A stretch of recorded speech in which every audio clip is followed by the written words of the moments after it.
Hyper conjugation start हो गया था। yes, sir. और हाइपर कंजुगेशन इन एल्कीन बताया था। yes, sir. है ना। अब आपको इतने सारे क्वेश्चन करा दिए थे कि आप बता सकते हो देख के किस एल्कीन में हाइपर कंजुगेशन होगा, किस में नहीं होगा। कुछ और एग्जाम्पल करके बताओ मुझे। मैंने आपको क्वेश्चन क्या कराया था कि कौन सा एग्जाम्पल दिए थे, yes, sir. किस में हाइपर कंजुगेशन होगा, किस में नहीं होगा, है ना। ठीक है, बताओ।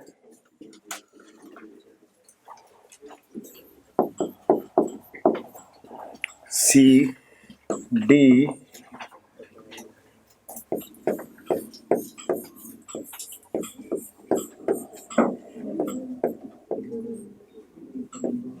ई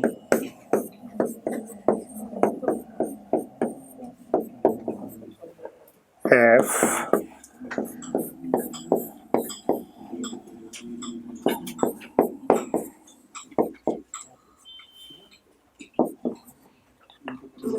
ये तो मैं आपको एग्जाम्पल दे चुका था शायद। चलो इतनी बहुत हो गया। yes, sir.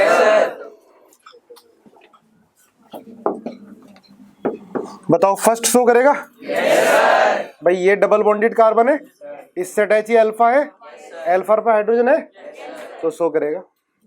ठीक है, ये शो नहीं करेगा। अल्फा कार्बन तो है पर इससे अटैच हाइड्रोजन नहीं है, तो ये शो नहीं करेगा। सी करेगा नहीं करेगा, नहीं करेगा शो। डी देखो ये एक अल्फा हाइड्रोजन है, ई करेगा एक। देखो सी डबल बॉन्ड सी नहीं है पर सी डबल बॉन्ड हो तो है, और यहाँ पर अल्फा कार्बन है, उससे अटैच हाइड्रोजन है, हाइपर कॉन्जुगेटिंग स्ट्रक्चर बनेगा। मैंने आपको बना के दिखाया है ना, हाइपर कॉन्जुगेटिंग स्ट्रक्चर बनेगा इसके अंदर। बेटा वैसे तो सी डबल बॉन्ड सी हमने एल्कीन में देखते हैं, है ना, लेकिन इसमें भी तो बन ही जाएगा ना हाइपर कॉन्जुगेटिंग स्ट्रक्चर। जैसे ये एच है, देखो ये एच है, मैंने क्या बताया था, हाइपर कॉन्जुगेशन में सिग्मा सी एच के इलेक्ट्रॉन पार्टिसिपेट करते हैं। तो ये सिग्मा सी एच, ये जैसे बॉन्ड इधर ब्रेक होगा, ठीक है, यहाँ प्लस आ जाएगा, यहाँ प्लस आएगा इसमें पी ऑर्बिटल में, और इसका सी एच बॉन्ड इसके साथ इंटरेक्ट करेगा, तो क्या बनेगा, इसका हाइपर कॉन्जुगेटिंग स्ट्रक्चर ये बना के दिखा दोगे आप, डबल बॉन्ड सी और ये आएगा O माइनस, ठीक है, H, ये इसका हाइपर कंजुगेटिंग स्ट्रक्चर बन गया। क्या हाँ नहीं एल्कीन में नहीं है, पर बाई चांस पूछ ले क्वेश्चन, हाइपर कंजुगेशन तो सिलेबस में है, पर मैंने लिखाया था एल्कीन में होता है, फ्री रेडिकल में होता है, और कार्बोकेटायन ये तो लिखाया ही नहीं था, है ना। जो ज्यादातर किताबों में दिया होता है, कार्बोनेट में नहीं होता। क्यों नहीं होता अभी मालूम चल जाएगा आपको, है ना।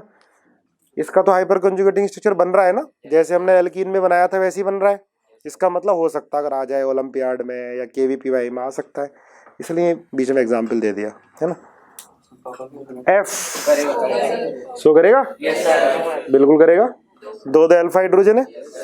जी अब देखो, सुनो सुनो सुनो सुनो सुनो सुन लो अच्छे से समझना।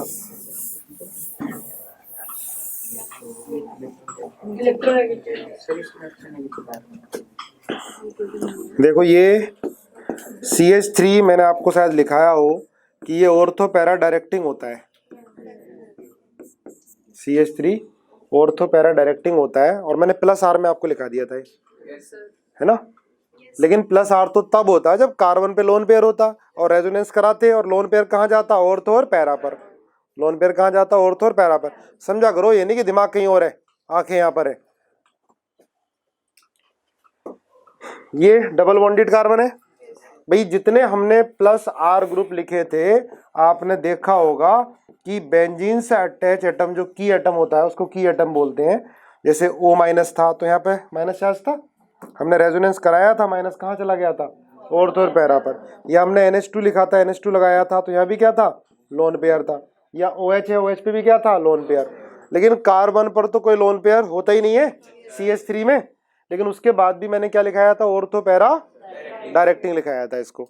इसका मतलब ऑर्थो पैरा पर इलेक्ट्रॉन डेंसिटी ये बढ़ा रहा है, बेंजीन की ऑर्थो पैरा पोजीशन पर इलेक्ट्रॉन डेंसिटी को इंक्रीज कर रहा है, लेकिन कार्बन पे लोन पेयर तो है नहीं। लेकिन जब एक्सपेरिमेंट करके देखा तो इलेक्ट्रोफाइल ऑर्थो पैरा पे गया इन केस ऑफ CH3। तब फिर साइंटिस्ट ने हाइपर कंजुगेशन का, मतलब कई सारे ऐसे एक्सपेरिमेंट किए होंगे, मैंने हाइड्रोजिनेशन भी बताया था, तब इसको एक्सप्लेन करने के लिए हाइपर कंजुगेशन का कंसेप्ट दिया। हाँ भाई, तो CH3 ऑर्थो पैरा डायरेक्टिंग होगा क्यों? क्या रीजन लिखोगे? प्लस आर इफेक्ट या हाइपर कंजुगेशन? क्या लिखोगे? याद कर लो अभी। Plus CH3 ortho para directing होगा अगर बेंजीन पे लगा होगा तो किस वजह से होगा? और हमने ऑर्डर में क्या लिखा था?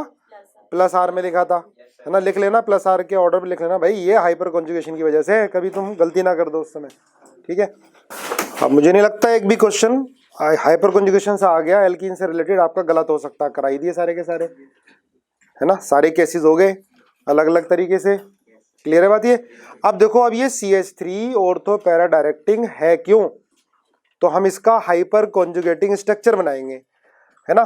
अब याद करो हाइपर कंजुगेटिंग स्ट्रक्चर कैसे बनाया था भाई। हमने H के इलेक्ट्रॉन क्या कराए थे? इसके C2 के किसमें?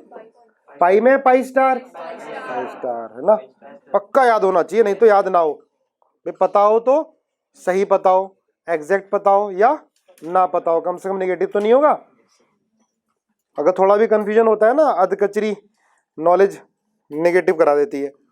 तो इसका CH बॉन्ड के इलेक्ट्रॉन इसके कहाँ जाएंगे? जब ये यहाँ जाएंगे तो ये कहाँ जाएगा? ये इधर। कलर दूसरा ले लेते हैं। नवनीत सर बड़ा जबरदस्त यूज कर रहे हैं इसका, प्रॉपर, है ना, टब वगैरह अभी सब यूज कर रहे हैं। कल कहीं हम बैठे थे तो दिखा रहे थे, कोई ऑफिसर थे, तो मैं सर टब कहाँ से आ गई है? फिर उसी के अंदर है, आप यूज ही नहीं करते। ये इधर, ये इधर, तो यहाँ क्या आ गया? और यहाँ क्या आ गया? प्लस। यहाँ बॉन्ड आ गया, और यहाँ क्या आया? हवा में दिखा दिया इसको, नो बॉन्ड रेजोनेंस। तो इसका रेजोनेटिंग स्ट्रक्चर हो गया ये बॉन्ड C, ये आपने हवा में दिखाया इसको, है ना, कि इसके इलेक्ट्रॉन पार्टिसिपेट कर रहे हैं। ऐसा नहीं कि कंप्लीट चले जाते हैं, मतलब पार्शियल है। और यहाँ क्या आ गया? माइनस, है ना। अब कोई पूछे कि भाई CH3 ऑर्थो पैरा डायरेक्टिंग क्यों होता है, तो इसको ये बना के दिखाना पड़ेगा आपको। देखो भाई, इस वजह से होता है ये, हाइपर कंजुगेशन की वजह से। अब रेजोनेंस कराओगे तो कहाँ जाएगा? ये पैरा पे आ जाएगा। इलेक्ट्रोफाइल कहाँ अटैक करेगा? ऑर्थो और पैरा पर, ठीक है। आई बात समझ में? अब जो ये CF3 होता है, ये होता है मेटा डायरेक्टिंग। अब मैंने आपको याद करो, अगर रिवाइज कराओ, मेटा डायरेक्टिंग तो वो होते हैं जिनमें मल्टीपल बॉन्ड हो, जैसे NO2।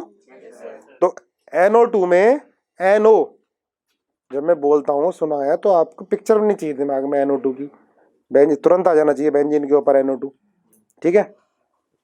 तो NO2 लगाया तो NO2 में N और O में बॉन्ड किधर टूटता था? O पर माइनस और N पर क्या आता था? प्लस। जब N पे प्लस आएगा तो बेंजीन पे फिर कहाँ जाएगा? प्लस ही जाएगा। बेंजीन का बॉन्ड ऊपर टूटेगा, है ना। ऑर्थो पैरा पर NO2 पॉजिटिव चार्ज इंड्यूस करता है, पूरा हमने पढ़ लिया था। इसलिए ऑर्थो पैरा पे पॉजिटिव चार्ज आएगा तो इलेक्ट्रोफाइल कहाँ अटैक करेगा? मेटा पर, है ना। अब CF3 जो होता है मेटा डायरेक्टिंग होता है, लेकिन वो -R से तो हम एक्सप्लेन नहीं कर सकते, क्योंकि -R जो ग्रुप हमने लिखे थे, ये भी लिखा था हमने, है ना, लेकिन -R में बॉन्ड टूट रहा था, जैसे NO2 था, CHO था, COH था, है ना। याद है ना कैसे बॉन्ड टूट रहा था ऊपर की तरफ? इसमें तो है ही नहीं मल्टीपल बॉन्ड, टूटेगा कहाँ से? Reverse hyper conjugation. किसकी वजह से होगा? कैसे समझो? कार्बन और हाइड्रोजन में कौन ज्यादा इलेक्ट्रोनेगेटिव था? कार्बन, ठीक है। इसलिए H पर क्या आ रहा था? पॉजिटिव, ठीक है ना। H पर पॉजिटिव तो बॉन्ड इधर आ रहा था ना। अब इसमें F होगा तो F क्या करेगा? अपनी तरफ इलेक्ट्रॉन खींचेगा, तो F पर क्या आएगा? C पर क्या आएगा? C पर पॉजिटिव, तो ये बॉन्ड कैसे टूटेगा?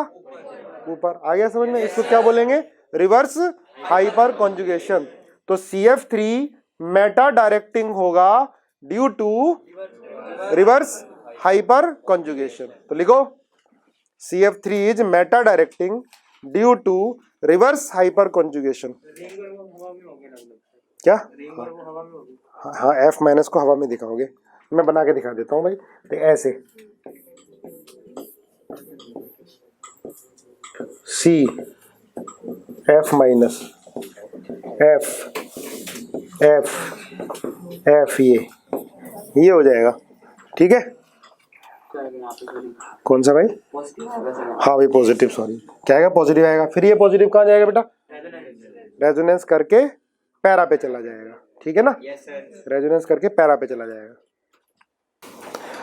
चलो भाई हो गया, समझ में आ गया? तो CF3 meta directing due to क्या लिखो? Reverse hyperconjugation. याद कर लो भी, CH3 ortho para directing due to hyperconjugation, और CF3 meta directing due to reverse hyper conjugation.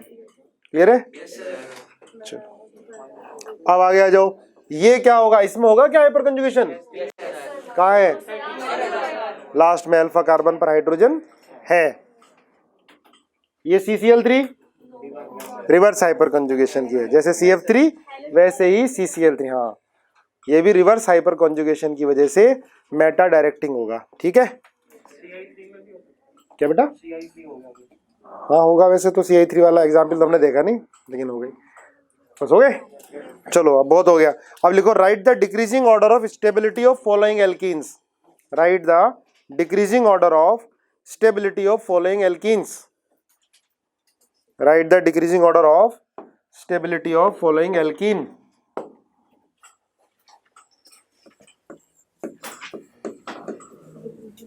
Decreasing का बड़ा लिखने की जरूरत क्या है? Decreasing order of stability of following alkene. Stability, right the decreasing order of stability of following alkene. ठीक है, पहला। और डिक्रीजिंग ऑर्डर ऑफ HOH भी बताना है, हीट ऑफ हाइड्रोजिनेशन। लिखवाया था मैंने। Stability directly proportional to number of alpha hydrogen और inversely proportional to heat of hydrogenation. नहीं लिखा हो तो एक बार लिख लो। लिख लिया?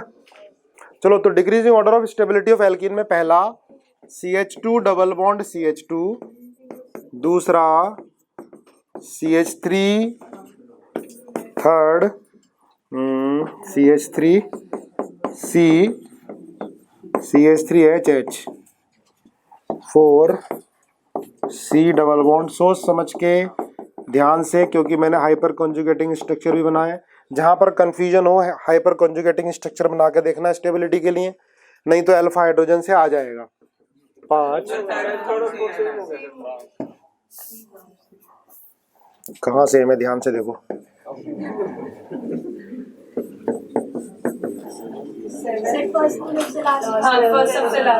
फर्स्ट सबसे आराम से समझ लो, 3-4 मिनट का। हाँ भी ऑनलाइन वाले जल्दी बताओ तुम लोग भी। ट्रांस की याद होगी? चलो देखते हैं। चलो देख लेते हैं। इसमें अल्फा हाइड्रोजन कितने हैं? 0 है ना। डबल बॉन्ड कार्बन से अटैच कार्बन अल्फा कार्बन ही ना है तो हाइड्रोजन कहां से होगा? ठीक है। सेकंड में अल्फा हाइड्रोजन कितने? 3। कार्बन 1 है ना। अल्फा हाइड्रोजन कितने हैं? 3 है। ठीक है। थर्ड में कितने? अल्फा हाइड्रोजन 6 है। फोर्थ में अल्फा हाइड्रोजन 6 है। फिफ्थ में अल्फा हाइड्रोजन 6 है। 6 में 9 है। और इसके अंदर है 12। तो सबसे ज्यादा अल्फा हाइड्रोजन तो 7 में ही है। अल्फा हाइड्रोजन ज्यादा है तो हाइपर कंजुगेटिंग स्ट्रक्चर ज्यादा बनेंगे, स्टेबिलिटी ज्यादा होगी और heat of hydrogenation come. Heat of hydrogenation सबसे कम होगी। तो बताओ भाई, 7, 6, अब सुनो सुनो ध्यान से, अरे सुन तो लो, मेरी भी तो सुन लो। 4 होना चाहिए था पर नहीं होता। वैसे ट्रांस, आप बताओ ट्रांस ज्यादा स्टेबल होगा भाई, है ना। लेकिन हमने जब भी अल्फा हाइड्रोजन बराबर होंगे, ध्यान रखो, जब भी अल्फा हाइड्रोजन बराबर होंगे तो आप हाइपर कॉन्जुगेटिंग स्ट्रक्चर बनाओ। अब हाइपर कंजुगेशन स्ट्रक्चर की इमेज दिमाग में लेकर आओ। माइनस चार्ज कहाँ पर आता है देखो, फिर दोनों को कंपेयर करो, एक बार बना के देखो। देखो इनका तो लगभग सिमिलर ही बनेगा, इनका चेंज आएगा। बना के देखो एक बार, हाइपर कॉन्जुगेटिंग स्ट्रक्चर बनाओ अपने आप, एक बार रफ में बनाओ चाहे फेयर में बनाओ, लिखो, बना के देखो। देखो भाई हो गया, इसमें क्या था, ठीक है। अब इसका रीजन, ये क्वेश्चन आईआईटी के अंदर 2 बार पूछा गया, मेडिकल में रिपीट हुआ सेम। क्योंकि देखो क्वेश्चन जो रिपीट होने वाला होता है कुछ ना कुछ ट्रिकी होता है, तभी रिपीट करते हैं, या मेडिकल वाले आईआईटी के क्वेश्चन सेलेक्ट करते हैं आसान और ट्रिकी करते हैं। मैक्सिमम रिपीट होते हैं आईआईटी में आए क्वेश्चन मेडिकल में, और जेई मेंस में आईआईटी एडवांस में आए हुए छोटे क्वेश्चन। तो इसमें क्या करोगे, अल्फा हाइड्रोजन तो बराबर है ना। अगर क्वेश्चन पहले नहीं किया होता तो शायद मैं भी यही बताता, लेकिन थोड़ा दिमाग लगाओगे तो हाइपर कंजुगेशन हमने मैकेनिज्म पढ़ी है, मैकेनिज्म इसी काम में आती है। हमने इसकी मैकेनिज्म पढ़ी, बॉन्ड तोड़ के हमने हाइपर कंजुगेटिंग स्ट्रक्चर बनाया है। जरा बनाओ बेटा, इसका क्या बनेगा देखो, यहाँ डबल बॉन्ड आता है, ये यहाँ सी, इसको हवा में लटकाओगे, ये एच, ये एच है ना, और ये सी, यहाँ CH3 आया, यहाँ सिंगल बॉन्ड सी और CH2 माइनस, यहाँ नेगेटिव आगे। देखो जरा हाइपर कंजुगेटिंग स्ट्रक्चर हमने बना लिया इसका। हाँ भाई दिखाई दे रहा है ऑनलाइन जनता?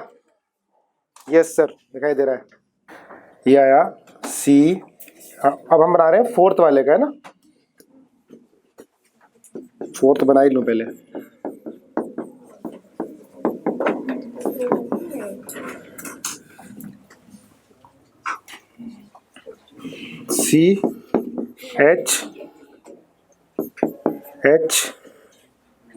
H प्लस डबल बॉन्ड लगाऊंगा ना मैं, H माइनस और CH3, ये बना ना इसका हाइपर कंजुगेटिंग स्ट्रक्चर। ऐसे ही बनेगा ट्रांस वाले का। अब देखो यहाँ माइनस चार्ज है, बड़े ध्यान से देखो सारे लोग, दिखाई दे रहा अभी पीछे, है ना। ये बोर्ड की खासियत ये है कि दिखाई तो देगा ही। 5 मिनट में आ जाएगा, आ रहा अभी, आ रहा। ये CH2 माइनस है और ये CH2 माइनस है, कौन ज्यादा स्टेबल होगा? ये वाला पहला लिख देता हूँ, इसे दूसरा लिख देता हूँ।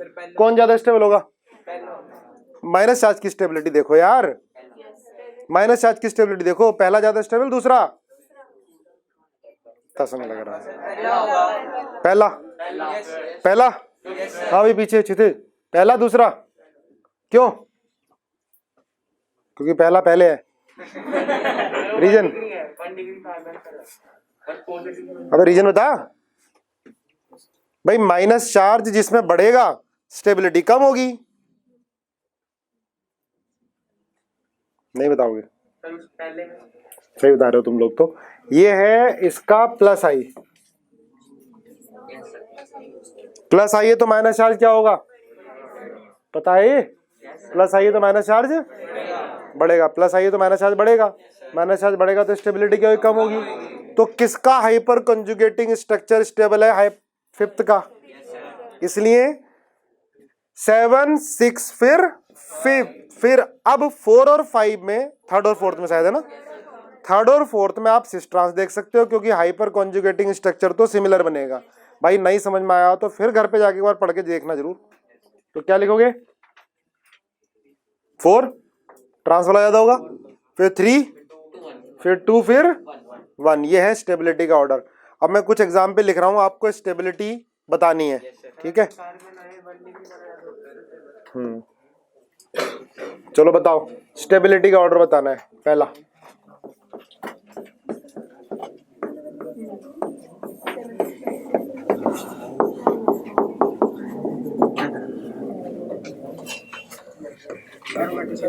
करो,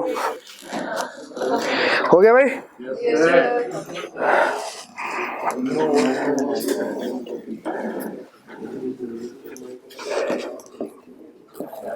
चलो बताओ फर्स्ट का सी बी बिल्कुल सही है, सी बी और ए है ना।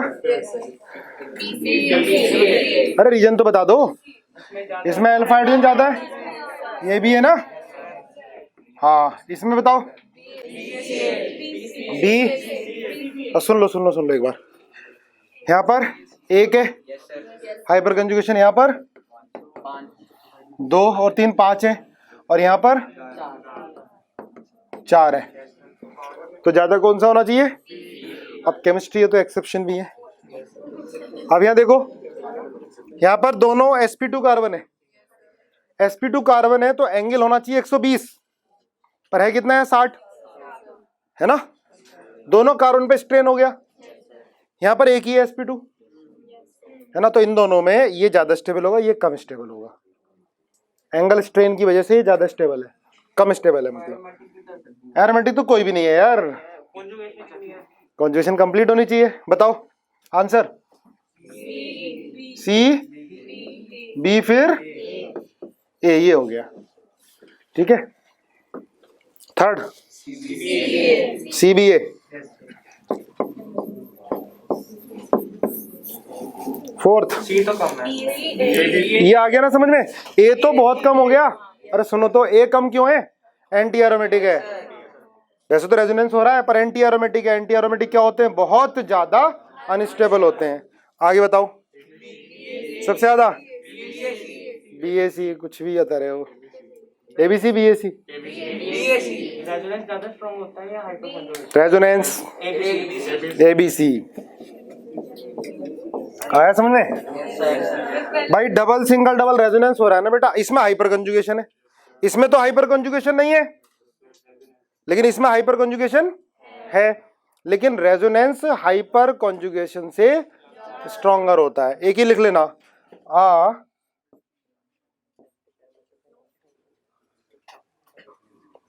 रही ना, ए ई रही, ए रही, ए मतलब एरोमेटिक। सबसे पहले एरोमेटिक देखेंगे स्टेबिलिटी के लिए, एरोमेटिक होगा सबसे ज्यादा स्टेबल होगा। ई देखेंगे इक्विवेलेंट रेजोनेटिंग स्ट्रक्चर, हाँ आइडेंटिकल इक्विवेलेंट रेजोनेटिंग स्ट्रक्चर। आर देखोगे रेजोनेंस, एच क्या होगा हाइपर कॉन्जुगेशन, और भाई आई क्या हो गया इंडक्टिव इफेक्ट,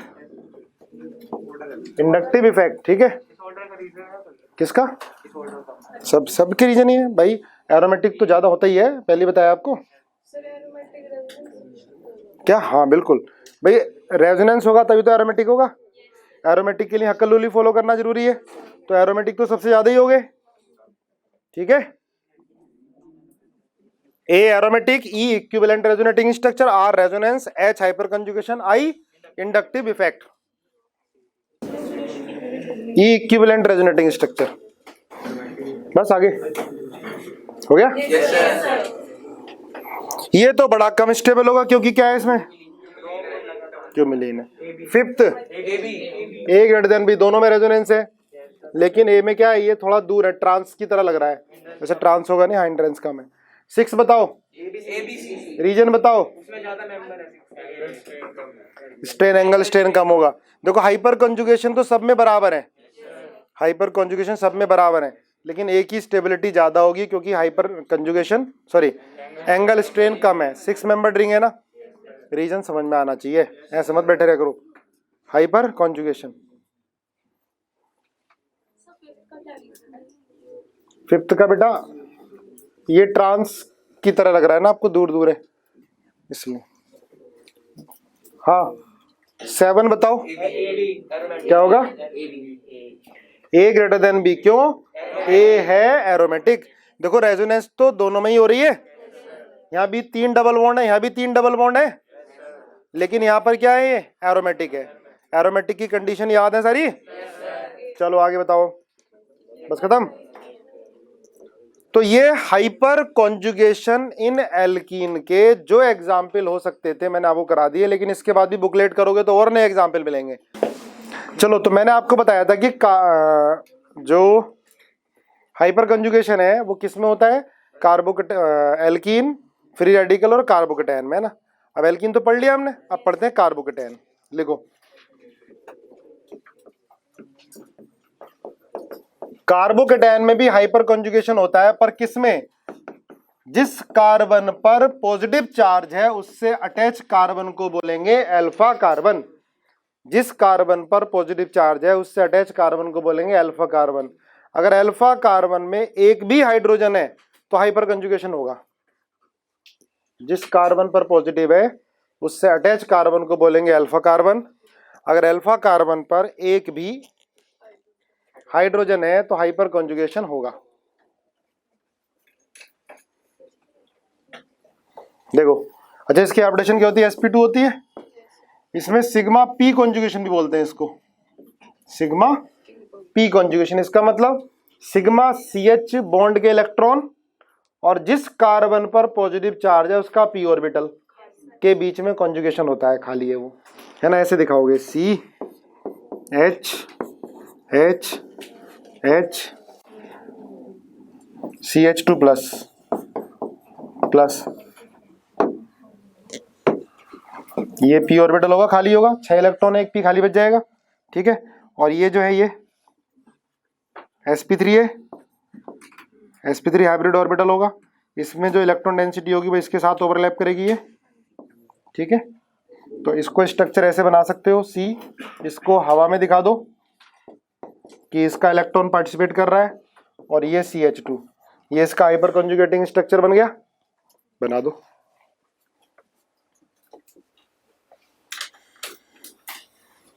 जितने ज्यादा अल्फा हाइड्रोजन स्टेबिलिटी उतनी ही ज्यादा। हो गया भाई, समझ में आ गया। किसी भी कार्बोकेटायन को देख के बता सकते हो कि हाइपर कंजुगेशन होगा या नहीं होगा। जितने ज्यादा हाइपर कंजुगेशन, जितने ज्यादा अल्फा हाइड्रोजन स्टेबिलिटी उतनी ही ज्यादा। CH3 plus B part, CH2 plus CH3 C part, CH plus CH3 CH3 E part, C plus CH3 CH3 CH3। Stability सबसे ज्यादा किसकी होगी, ई तो है ही नहीं, डी की सबसे ज्यादा स्टेबिलिटी, डी के बाद सी के बाद बी के बाद ए, ये होगा। देखो, डी की स्टेबिलिटी ज्यादा क्यों, कितने अल्फा हाइड्रोजन है, 9। टर्शरी कार्बोकेटायन स्टेबिलिटी ज्यादा हो जाती है 9, और प्लस आई भी ज्यादा है, प्लस आई भी ज्यादा है, ठीक है। प्लस आई से भी पढ़ लिया था हमने, देखो बार बार रिपीट हो रही हैं चीजें। तो अभी ध्यान रखना, sigma pi star conjugation hyper conjugation का दूसरा नाम था, पर किसमें, एल्कीन में। लेकिन कार्बोकेटायन में क्या होता है, सिग्मा पी कॉन्जुगेशन। आईआईटी में आया हुआ और केवीपीआई में भी आया हुआ क्वेश्चन है ये। तुम करोगे केवीपीआई के पुराने, आईआईटी के पुराने, मिलेगा ये क्वेश्चन मोर देन 1 में। देखो, ये क्वेश्चन आया था आईआईटी के अंदर कि इसमें हाइपर कॉन्जुगेटिंग स्ट्रक्चर जिसमें हाइड्रोजन इन्वॉल्व हो रहा है वो कितने होंगे। 4 नंबर का क्वेश्चन था। Hyper conjugating structure in which hydrogen is involve, जिसमें हम हाइड्रोजन को हवा में दिखाते हैं, कितने, 6 होंगे, ठीक है। ये 4 मार्क्स का क्वेश्चन था इंटीजर टाइप में। तो कितने होंगे, 6 होंगे, 3 और 3 6।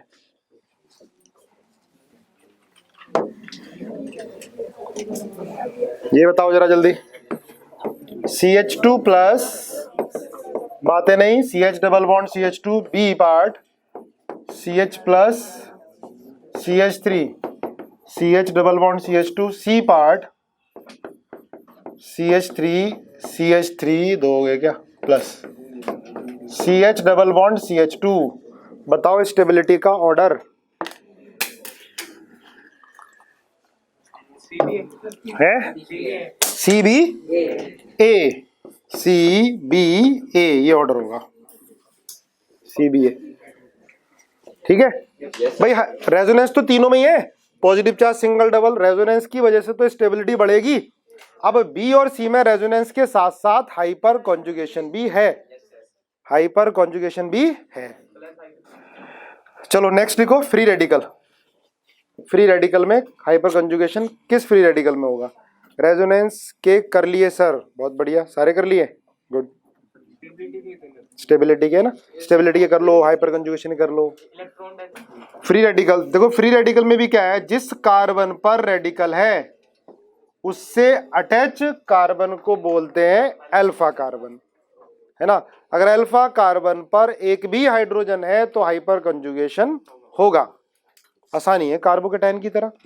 पर इसके अंदर कैसे बनाओगे भाई, ये रेडिकल है तो CH बॉन्ड आप होमोलिटिकली तोड़ोगे। और ये हमने पढ़ लिया था टाइप्स ऑफ बॉन्ड फ्यूजन। ये है C, यहाँ H रेडिकल, H यहाँ रेडिकल, तो रेडिकल रेडिकल क्या बन जाएगा, बॉन्ड। ये इसका हाइपर कंजुगेटिंग स्ट्रक्चर होगा। कितने बन जाएंगे, 3 बन जाएंगे। 3 हाइड्रोजन है, 3 बन जाएंगे। बना के देख लेना एक बार। हाँ 3 बन गए। देखो बताओ स्टेबिलिटी का order. A part CH3 radical, B part CH2 radical CH3, C part CH radical CH3, D part C radical CH3 और CH3। तो ABCD कौन ज्यादा स्टेबल? D के बाद C के बाद B के बाद A। ये हो गया। तो इसे थोड़ा उल्टा नहीं मिलता क्योंकि जितने ज्यादा बॉन्ड उतने H रेडिकल निकलेंगे। निकल थोड़ा रहे बेटा, ये तो हम दिखा रहे हैं कि ये असल में क्या है। ये देखो ये रेडिकल है ना, तो ये जो CH बॉन्ड है इसकी कुछ पूर्ति कर रहा है इसकी इलेक्ट्रॉन की कमी की। तो जितने ज़्यादा CH बॉन्ड होंगे इलेक्ट्रॉन डेंसिटी उतना थोड़ा थोड़ा शिफ्ट कराएगा, तो स्टेबिलिटी बढ़ेगी। ये थोड़ा ना कि रेडिकल निकल गया, निकल थोड़ा ना रहेगा। ये तो हाइपोथेटिकल स्ट्रक्चर है कि भाई ऐसा कुछ हो रहा होगा, इसी वजह से ज़्यादा स्टेबल है। ठीक है, तो फ्री रेडिकल की स्टेबिलिटी पे क्वेश्चन आते हैं। अब हेडिंग डालो रिएक्शन इंटरमीडिएट्स। रिएक्शन इंटरमीडिएट के बाद बचेगा GOC में एसिडिक करेक्टर और बेसिक करेक्टर। अभी हमने एसिडिक करेक्टर पढ़ाया था, सिर्फ किसका यूज किया था, इंडक्टिव इफेक्ट का। अब हम जब एसिडिक करेक्टर बेसिक करेक्टर पढ़ेंगे तो जितने इफेक्ट पढ़े हमने, electromeric +I -I +R -R hyper conjugation, उन सब का यूज आएगा।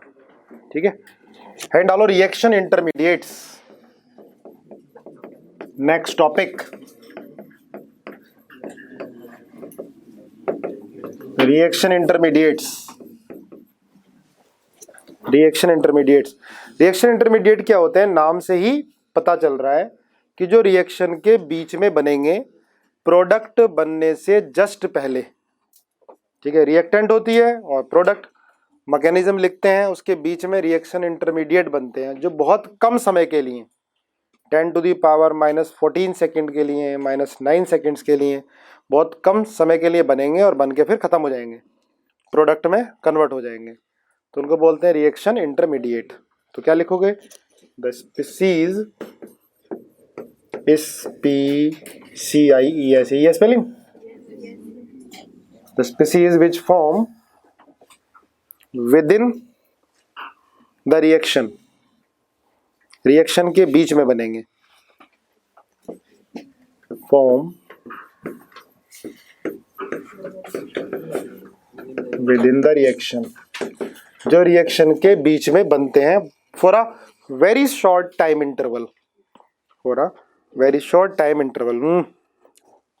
पैर नहीं लाते, for a very short time interval the species form within the reaction. वो क्या होता है, रिएक्शन इंटरमीडिएट। पहला, ये 5 या 6 टाइप के होते हैं, लिखो, carbocation, second carbanion, third free radical, 4 carbene, 5 nitrene, 6 benzyne. Benzene नहीं है, बेंजाइन है। ठीक है, जो बहुत कम समय के लिए बनेगा। तो ये रिएक्शन इंटरमीडिएट्स हैं जो हम पूरी ऑर्गेनिक में जितनी भी रिएक्शन पढ़ेंगे उनके बीच में बनते हैं, किसी में कार्बोकेटायन बनेगा, किसी में कार्बोनैन बनेगा। तो ये रिएक्शन इंटरमीडिएट है, carbocation, carbanion, free radical, carbene, nitrene और बेंजाइन। अब देखो एक एक करके पढ़ेंगे, हमें पुरानी ऑर्गेनिक सारी रिवाइज होने वाली है अभी इसमें। हेडिंग डालो कार्बोकेटायन। अभी कहाँ हुआ है कार्बोकेटायन?